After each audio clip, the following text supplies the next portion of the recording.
कालीन बाबा केदारनाथ के दर्शन।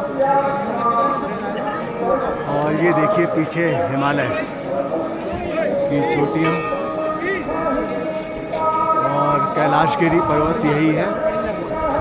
बर्फ़ यहीं से मंदाकिनी नदी निकली हुई है जो गंगा में जाकर के मंदाकिनी अलकनंदा जो बद्रीनाथ की तरफ से आ रही है, जो कि रुद्रप्रयाग में मिलती है। रुद्रप्रयाग से कर्णप्रयाग में वो भगीरथी से मिलकर के पूर्ण नदी बनती है गंगा।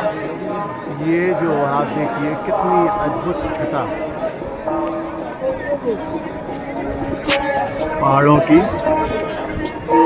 कैलाशगिरी पर्वत, बाबा केदारनाथ, जय श्री केदार। और